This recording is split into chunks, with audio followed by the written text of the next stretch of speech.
এদেশে একটা ভুল কথা প্রচার করা আছে, কারা করেছে আমি জানি না। এই কথাটা পাল্টাতে হবে। যারা বলে সমস্ত ক্ষমতার উৎস জনগণ, এই কথাটা কুফরি, এটা শিরকপূর্ণ কথা, এটা কোরআনের সাথে পুরা সাংঘর্ষিক। আল্লাহ বলেন কুলিল্লাহুম্মা মালিকাল মুলক, হে নবী বলেন রাজত্বের মালিক আমি আল্লাহ। ইন্নাল্লাহা আলা কুল্লি শাইইন কাদির, সব কিছুর উপরে ক্ষমতা আমি আল্লাহ। তাহলে যারা বলছেন ক্ষমতার উৎস, ক্ষমতার সবচাইতে বড় মাধ্যম জনগণ, এই আয়াতের সাথে সাংঘর্ষিক না? বলেন না কেন?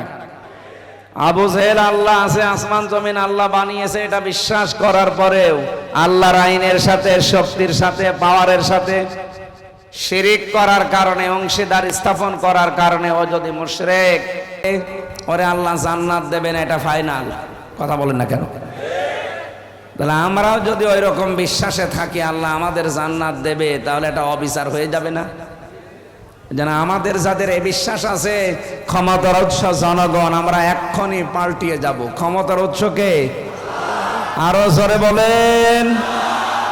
শুধু এই শব্দটা অনেক রাজনৈতিক দলের প্রথম অংশে লেখা থাকে না, এজন্য তাদেরকে নিষিদ্ধ করা হয়েছিল। আপনি দেখেননি?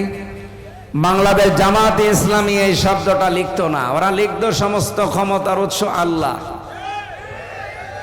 এই কারণে দেশের নাস্তিক, বেঈমান, রাম আর বাম সব এক জায়গায় হলে জালেমদের সহযোগিতা করে 1 তারিখে নিষিদ্ধ করে দিয়েছিলেন, না এদের আর চলতে দেব না। আল্লাহ আমার মনে হয় ডাইরেক্ট অ্যাকশন নিয়েছে। এটা তো আপনি জামাত ইসলামের গায়ে হাত দেননি, আপনি হাত দিয়েছেন আল্লাহর অস্তিত্বে। আল্লাহ বলছেন আমি সমস্ত ক্ষমতার উৎস, আর তুই আমার সৃষ্টিকে দিয়ে দিলি, দেখে কেমন ক্ষমতা আছে তোর। যারা নিষেধ করেছিল 5 দিন পরে আল্লাহ তাদেরকে নিষিদ্ধ করে দিয়েছে। এমন নিষিদ্ধ করেছে তামাম বাংলাদেশে আমি ঘুরছি, 1 ইঞ্চি জায়গায় দেশে নেই, সে গোপালগঞ্জ বলেন আর শরীয়তপুর বলেন, এমন কোন জায়গা নেই যেখানে মায়ের বুকের দুধ খেয়ে কোনো মানুষ দাঁড়িয়ে বলতে পারে যে আমি আইয়ামে জাহিলিয়াত করি। বলতে পারবে কেউ? 1500 বছর আগে শব্দটা ছিল আই এম এ জাহিলিয়াত, আরে 15.5 বছর আমরা দেখেছিলাম আও আমি জাহিলিয়াত। কোনো পার্থক্য নেই, শব্দের ক্ষেত্রে পার্থক্য লাগলেও কাজ সব একই ছিল। ওই জামানায় মানুষ জীবন্ত মানুষকে চিরে মাটির ভেতরে ফেলে দিত, আর এই জামানায় আমরা 6 সালের এই 28শে অক্টোবর আজকের দিনে জীবিত মানুষ হত্যা করার পরে লাশের ওপরে ড্যান্স দিতে দেখেছিলাম। যেই মহিলার আহ্বানে সারা দেশ থেকে লগি বইটা নিয়ে মানুষ পিটিয়ে হত্যা করার এই মহা উৎসব শুরু হয়েছিল, হুকুমদাতা হিসাবে তার বিচার এ দেশে হওয়া দরকার। ওটার যদি বিচার বাহাদও দিয়ে দেন, অনেকে বলছে আমরা মাফ করে দিয়েছি, দেন।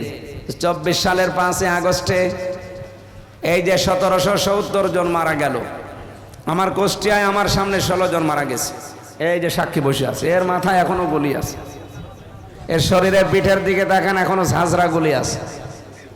এই যে মানুষগুলো আপনি মেরে ফেললেন, আপনি গণহত্যার হুকুমদাতা। পৃথিবীর আন্তর্জাতিক আদালতে অলরেডি মামলা হয়ে গেছে। আমার 2 মামলায় যদি 3 বছর জেল খাটা লাগে, তাও বিনা কারণে। যার 130টা মামলা অলরেডি হয়ে গেছে, 3 বছর করে হলে কত বছর হবে? শেষে একবার কব্বরে যাবে, এরপরে আবার উঠবে, এরপরে আবার বিচার হবে।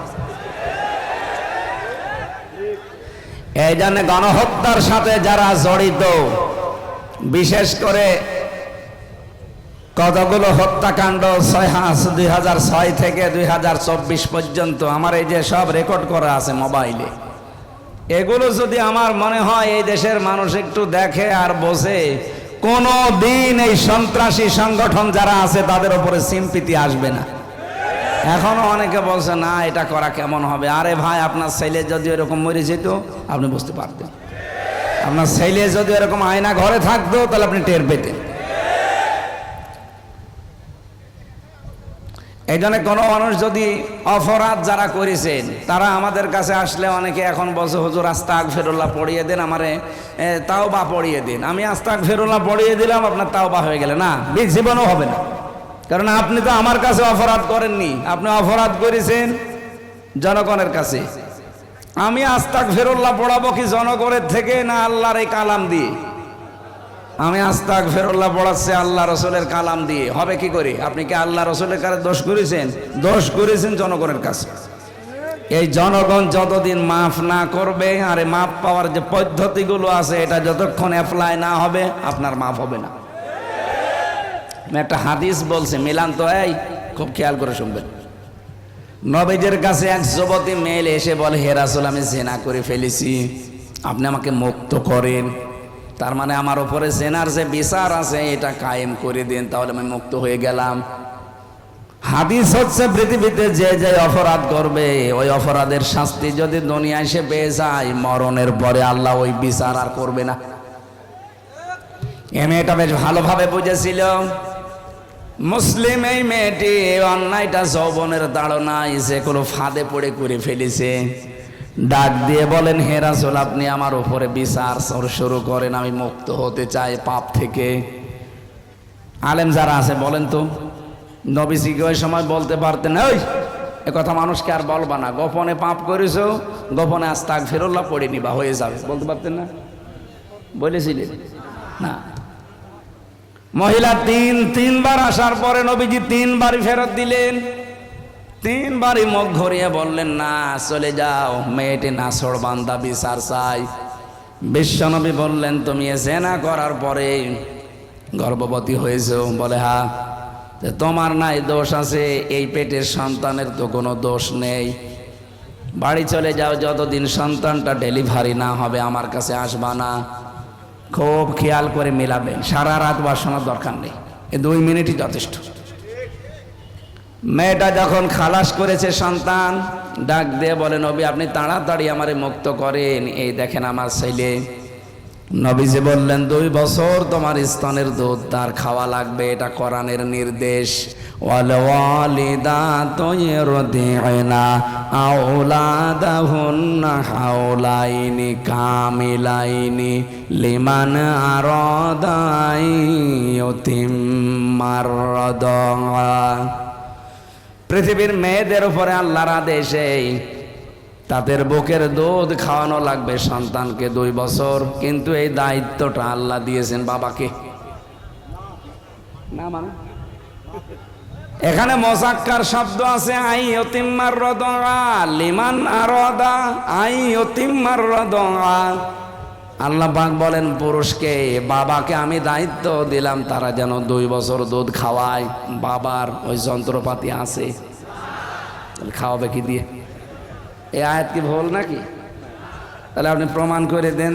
লিমান আরাদা আই ইউতিম্মার রাদা, এ দায়িত্ব আল্লাহ বাবাকে দিয়েছে, মাকে দেয়নি। তো বাবার যেহেতু মেশিন পত্র নেই, এই জন্য এই দায়িত্বটা মা পালন করছে। এই পালন করার জন্য যদি মা বলে, না আমি সন্তানকে দুধ দেব না, তোমার ছেলে তুমি দাও, বাবারই কিন্তু এটা দেওয়া লাগবে।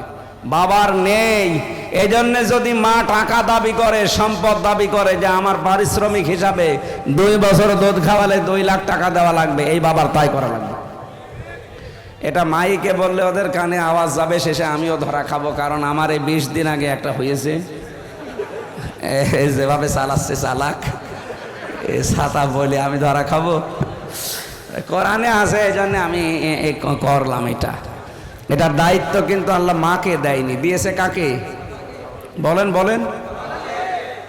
এই জন্য ওই জামানায় যারা জন্মনিত বিশ্বনবী সহ মায়ের দুধ কিন্তু তারা খেতে পারেনি। বেশিরভাগ তারা ধাত্রী মা, দুধ মা তাদের আলাদা ছিল।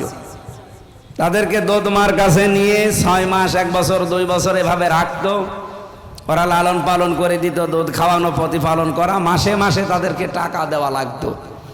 মেয়েরা যদি এখন বেঁকে বসেছে, না যেহেতু জানতাম না এখন জানলাম, আমরা আর স্তনের দুধ দেব না যদি প্রতিটি সন্তানের জন্য 1 লাখ করে টাকা না দেন, শেষে বিয়ে করায় দেশে বন্ধ হয়ে যাবে। আমি এ মাসলা আর কোনো জায়গায় বলবো না, তওবা করছি, গোপনে বলা ভালো ছিল। সম্মানিত ভাইরা, তাহলে দায়িত্ব পেলাম এখানে, সন্তান আসার পরে 2 বছর দুধ দেওয়া লাগবে মায়ের, কিন্তু এই দায়িত্বটা কার? অবশ্যই আল্লাহর। কোন এলাকায় আসলাম গো? এই দায়িত্ব বাবার। কার?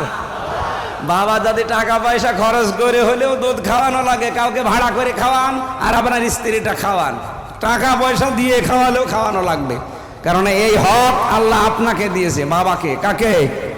শব্দটা যেহেতু বাবা মুজাক্কার শব্দ, পুরুষ, মহিলা শব্দ আল্লাহ দেয়নি। হ্যাঁ, মেয়েরা যদি এখন চালাকি করে নিজের স্তনে দুধ জমা রেখে সন্তানকে না দিয়ে বাবাকে যদি বলে ডানো আনো, তাহলে আপনার এই স্তন নষ্ট হয়ে যাবে। কারণ কোনো জিনিস এক জায়গায় জমাট বেঁধে থাকলে ওটা পছন্দ হবে। দুধ আপনার স্তনে আল্লাহ দিয়েছে অনেকগুলো কারণ আছে, এর ভেতরে শুধু এটা দুধ না, এর ভেতরে মহাব্বত, ভালোবাসা আল্লাহ তৈরি করে রাখে। যে সন্তান মায়ের স্তনের দুধ যত বেশি পান করে তার শরীর স্বাস্থ্য তত ভালো হয়, রোগ মুক্ত থাকে, আর মায়ের সাথে তার ভালোবাসা বাড়ে। বাইরের দেশগুলোতে এই সিস্টেম নেই, এই জন্য ওদের সন্তানের সাথে আল্লাহ মহাব্বত নষ্ট করে দিয়েছে। মুরব্বী হয়ে গেলে শেষ পর্যন্ত সন্তান আর মায়ের পরিচয় নেই, রেখে আসে বৃদ্ধাশ্রমে, মাসে মাসে টাকা দিয়ে দেয়।